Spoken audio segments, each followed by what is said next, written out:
In this video, we'll be looking about equation of plane through intersection of two planes. Let pi1 and pi2 be two planes in a space. So the intersection of these two-dimensional concept, if you see, is going to be a line, which is a one-dimensional concept. So for any point in this particular line, the position vector of that particular line should satisfy the equation of the plane pi1 and the equation of the plane pi2. So let pi1 have the equation r vector times n1 cap is equal to d1, and the equation of the plane 2, that is pi2, is r vector dotted with n2 hat, which is equal to d2. Now let us call the position vector of any point on the line of intersection to be t. So t is the position vector of some point on the line of intersection. So when I mean line of intersection, it is the line of intersection of these two planes. Yeah. So since this particular point is lying on both the planes, that means this particular vector should satisfy both the equation. That means we have t vector when it is dotted with n1 hat vector, we get d1. Also, we have t vector when it is dotted with n2 hat, we get d2. So we will be using this to prove the further one. So now what I've done is I've added this equation to lambda times this equation where lambda is some real number. So rewriting this, we get r vector dotted with n1 hat plus lambda times n2 hat is equal to d1 plus lambda times d2.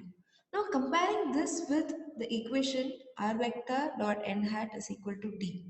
So we know that this is equation of a plane.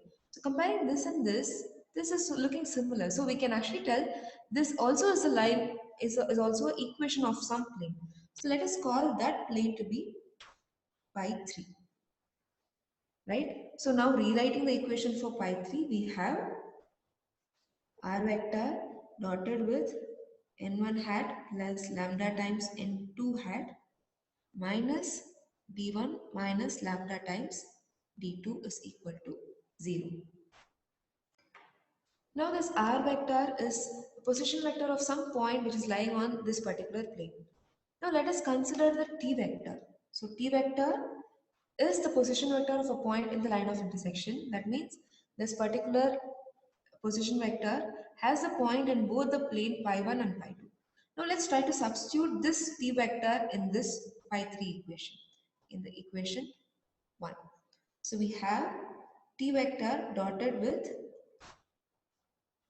n1 hat plus lambda times n2 hat minus d1 plus lambda times d2 is equal to, I don't know what the answer is going to be, let's see.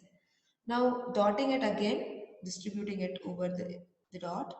So we have n1 hat plus lambda times t vector times n2 hat minus d1 minus lambda times d2. But just now we saw the value of t vector dotted with n1 is d1 and the value of t vector dotted with n2 is t2. So this is going to be lambda times t2 minus d1 minus lambda times t2. So this and this gets cancelled, this and this gets cancelled, so it is equal to 0. So if you see, I have got this entire value to be equal to 0. That means the t vector has satisfied this equation. So what does that mean? That means my t vector is lying on the plane pi 3. We started by saying that t vector is a point on both the planes pi 1 and pi 2. So that means it was satisfying both the equations of pi 1 and pi 2. And we also saw that it is satisfying the equation pi 3.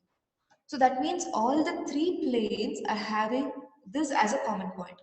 And this is possible only if pi 3 passes through the intersection of pi 1 and pi 2.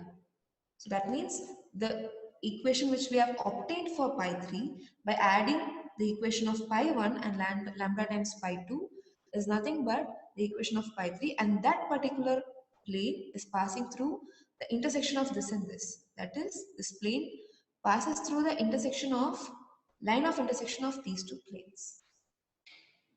So the t vector satisfied the equation pi 1, that is r vector dotted with n1 hat, which is equal to d1, and it also satisfied the second plane whose equation was r vector dotted with n2 hat, which is equal to d2, and it also satisfied the third plane which was passing through the line of intersection of the plane pi 1 and plane pi 2, that is r vector dotted with n1 hat plus lambda times n2 hat, which is equal to d1 plus lambda times d2. This is a vector form for the equation of the plane passing through the intersection of the given two planes. So this is the vector form. Now let us try to get the Cartesian form for the same equation.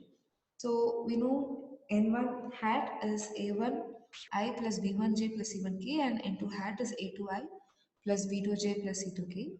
Also r vector can be written as xi plus yj plus zk. Substituting these values in the vector form which we obtained previously, we get a1 plus lambda times a2 x plus b1 plus lambda times b2 y plus c1 plus lambda times c2 z is equal to d1 plus lambda times d2. Yeah. So now what I'm going to do is I'm going to club all the A1, B1 and C1 and A2, B2, C2 together. The ones with the subscript 1s and the ones with the subscript 2 separately. On doing that, I get A1 plus B1 plus C1, and we can bring this D1 here, so it becomes minus D1 plus lambda times A2 plus B2 plus C2 minus D2, which is equal to 0. So this what we have here is a Cartesian form for the equation of a plane passing through the intersection of two given planes.